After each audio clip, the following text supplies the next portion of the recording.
Might be onto something with that. I'll be honest. I thought it was real impressive. Like a bucket going across this would just shake the hell out of this thing, but it really does just take up every little bump on there. We should have came up with it a long time ago. Definitely takes a lot of the vibration out of it. So I do move a lot of snow in the winter, and that would make a night and day difference. Absolutely. The way you can flex it with different contours, and it just goes. Here at Muskox, we started the summer by introducing operators to our new T-TACH at the Sanco Sandbox north of Rochester, Minnesota. You will hear directly from them of their impressions of and uses for the T-TACH. If you would like to hear more from these operators, linked at the end of this video are all of their interviews completely uncut. The T-TACH modifies your quick attach plate by giving it the power of 4 torsion arms. To show what the T-TACH can do, we created the attachment simulator. This is for demonstration purposes only. The attachment simulator sits out front with 2 wheels on the ground to show how the T-TACH adds torsion and down pressure to any attachment it's used with. So when you're watching, note that the product is the T-TACH, not the attachment simulator. This is the T-TACH, this is the attachment simulator. All right, let's go. See if I don't miss my ramp. Yeah, like I was telling your buddy, it's super nice where, say if you have a heavier attachment, soft ground like this, you can kind of tilt it back, and now it'll hang on those axles, and now not push down the ground so hard, but you can still have it contact the ground. All right, I suppose if you're backblading with a bucket or something and you hit a bump with the loader, it's not going to dig one side way down into there. And Yep. Yeah, and that's, I mean, any, just back dragging or whatever, now it's not going to be catching those edges the same it would be. It just kind of follows. That's what we do quite a bit of just in our lot, because we've been digging up and doing a bunch of gravel work in our lot. And nice where you can now take a bucket and just kind of go and it follows a contour. It doesn't really want to dig. so how much does it oscillate side, or does it move side to side? So yeah, so the axles up and down, I believe, are 20 degrees up, 20 degrees down, and then your side to side oscillation, this way angling, I believe is around 25 degrees. So like say on a big snow bucket or snow pusher that's 9.5 feet wide, you're going to be able to get the one corner up 18 to 20 inches from the other corner. So, and then you can obviously roll it forward or backwards to add or take off pressure. I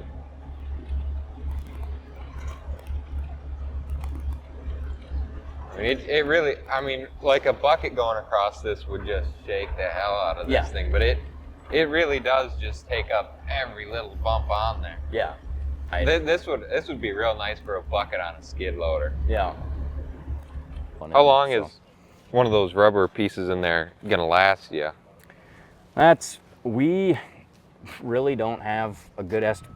Haven't gotten that far yet? Probably longer than any of the steel components, just based on, thinking about like a trailer like that bouncing down the road. Yeah. How long people pull trailers like that, and the torsion axles are still good. And now we're not ever over torsioning them, bottoming out like happens on those trailers sometimes, and you're going 70 miles an hour and hit a bump on the road. But so that's just, we really don't see that ever being a failure point. This thing would probably all rust out 50 years from now, and that rubber would probably still be good. So. Oh yeah, and the other point, so this size of T-TACH, because we're going to expand at some point, do bigger stuff for bigger loaders. It's a 1220. So that 12, that's for up to 12,000 pound skid steers. So it's going to be your big T86s, stuff like that. And then the 20, that's for the speed. So something like this Toolcat up to 20 miles an hour when you're pushing, ripping down the road. I thought it was real impressive. I think it's a real good idea. Somebody should have came up with it a long time ago. But Now, what kind of operation do you do? Plumbing and farming. Nice. So what would you use this for, potentially? Like after we dig up a front yard to help scrape off the dirt out of the grass without tearing up more grass than you have to. Sure, that'd be great. Or What did you think when you were out there? It's a little bit muddy out here today, but how did it work for you out there? I thought that was really impressive how it took and it just absorbed everything and it didn't really shake you around at all. I mean, it took everything you threw at it. I think it would help everybody really. I mean, it would, with how much it took out of the bumps, it'd probably save on your back and whatnot driving around, especially in something like a skid loader. It would make it ride a lot smoother.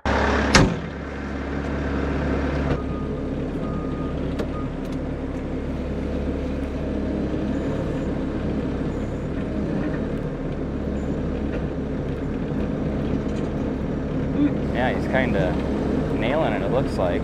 See all those little bumps, bounces, all that stuff getting absorbed. It get a little muddy. Definitely takes a lot of the vibration. Oh yeah, look at the thing bouncing. Impressive. Yeah. And then there you can see it goes up on one side. It's a pretty good tilt. Yeah, it is. Gets lots of torsion. That's for your extreme use cases, like if you're going up on, say, a driveway that you're pulling into that's real inclined. Side to side too. It takes a lot of the It hammer really out does, of it. Yeah, that's, The side tilt, yeah. it's pretty impressive. Yeah, big for like when you're going over that rocky stuff, all that vibration, all that stuff that's happening, not getting transferred up shove into the up cab. on the boom and everything. Yeah, exactly. And then like with the tool cats, you know, where they have a slight problem with twisting, you know, if you're on off camber like this, Yeah. Yep. saving a lot on just the machine side besides what it's saving on your body, not bouncing around, all that stuff. Yep. Easier on the bushings, all that stuff, as Bobcat and every equipment manufacturer knows, those wear out pretty damn quick when you abuse them. So, Right. yeah, real good. I think it definitely takes a lot of the vibration out of running around out here on the rocks, and it definitely, you can see it bouncing around a lot, and it's nice and smooth inside the cab. So I was wondering what it would be like for like hauling round bales like off a field. You know, you get some skid loaders, they have the float control, but I wonder what some skid loaders don't. So I wonder what it would be like, just because you get hauling a bale across the field, and it gets to be a lot of hammering just driving across the field carrying a bale off the ground. So I don't know what that would be like. I bet it would probably be nice on a jackhammer just for wear and tear on a machine too. You're not going to beat up the pins so bad on the machine. There. Now we get to talk a little. Now that is just total free float. There is no So there's springs or anything holding tension up or down. no, there is. So it's the torsion axles in there. It's just like a trailer. So right now, you know, where it's straight out and it has some sag to it, and that's just from the weight of the deal. But that's where now, you know, you can torsion it way down, and there's controlled pressure. So instead of having it just be able to slop around, jump, and do whatever it wants. So now if you have like a pusher, it's going to keep it down on the ground and not let it just skip over ice or something that you're trying to scrape. You ever had a broom on there? Yeah, yep. So up at DigiKey, if you know what they're a big electronics supplier up in Thief River, just north of us. Yep. And they have a couple tool cats that they run with brooms, and we gave them these to demo, and they actually bought them. So, yeah, that's keeping good bristle contact and not wearing out the one side too much. Yeah, you see that also slides side to side on. Yep. And yeah, the reason for that, it gives a little give so you're not catching so hard and pulling so hard. But then it's also for when it goes side to side, those balls have to slide a little on that pin. And then we have a big leaf spring in there that centers it. Yeah, that's kind of the gist of it. I see you must got your own tires on there. They must be more for an ice and snow type. Yeah, and the nice part is they are wide enough so a guy can still use them during the summer. And the nice part with a tool cat is, it turns obviously, so you're not going to be ripping up the ground like a skid steer does normally. And yeah, it gives you a little extra ground speed. So now you get to about 20 miles an hour running down the road in high speed. What'd you think? Very nice. Might be onto something with that. To be honest, what did you notice while you were using it? Yeah, how it floated. I didn't realize the twist, how it was done with the torsion until he explained it. And yeah, you get a nice even down pressure. I can see with anything that you're doing with it. I had asked if we ever had a broom on the front because that's what we would use it for. Because we got different rolling terrain around the lot and stuff. It'd be nice and easy to come around corners and have the brush float and follow that. Yeah. Yeah, Yeah, we're pretty excited about it. very nice.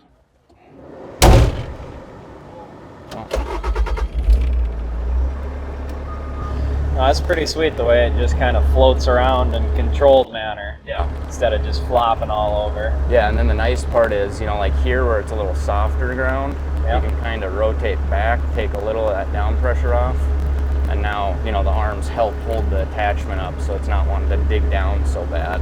Great. I could definitely see that being a big advantage. Yeah. Yeah, so we're kind of excited about that being a traditionally winter-based company, now kind of getting into this summer equipment kind of thing. Absolutely. And yeah, just seeing the different applications that guys are going to be using it in, and getting out and being able to do stuff like this in the summertime when it's a little nicer to stand outside. So Exactly. Boy, that does just flex really nice. yeah. I could definitely see that being a big help in the winter. How was it? It was awesome. It was really, really cool to see how far it's come. You know, it's not something you see every day. Sure. So what did you notice about it? Like, I know what we like about it. What do you like about it? I do move a lot of snow in the winter, and I absolutely struggle. We use a straight bladed back drag driveways, and I absolutely struggle on those oblong, you know, old concrete driveways. You always seem to smack a big lip, or it's always canted one way or the other, and you leave streaks, and it takes forever. That would make a night and day difference. Absolutely. The way you can flex it with different contours, and it gives. Yeah. You don't have to mess with your hydraulics all the time, getting the perfect angle. It just goes. Yeah, absolutely. So, snow removal, what did you notice when you were out here driving? Like, was there a moment where you suddenly, like, a bump or like something where you kind of realized what it did? Yeah, so obviously it's pretty wet today. Yeah, it's incredibly wet. So when you hit some of these bigger ruts, it's classic Minnesota pothole. You don't know how deep it is. Yeah. So when you kind of come into it and you see it's going down, all of a sudden that tire just boop, pops right back out, and it cants perfect. It's very nice. Yeah. Is there any other applications that you think of, like maybe that you're not into, but that another operator might value out of this? I absolutely could see this where you use a big whacker packer, you're busting up concrete and all the vibration. I've never done it in something like this, nor use the attachment, but I could see that being an amazing upgrade. Something to have some give so you're not eating all that vibration all day. Absolutely. Well, thank you very much. Is there anything else you want to say to the people at home? If you haven't tried it, come out and check it out. It's pretty sweet. Appreciate it, Mason. It's all good.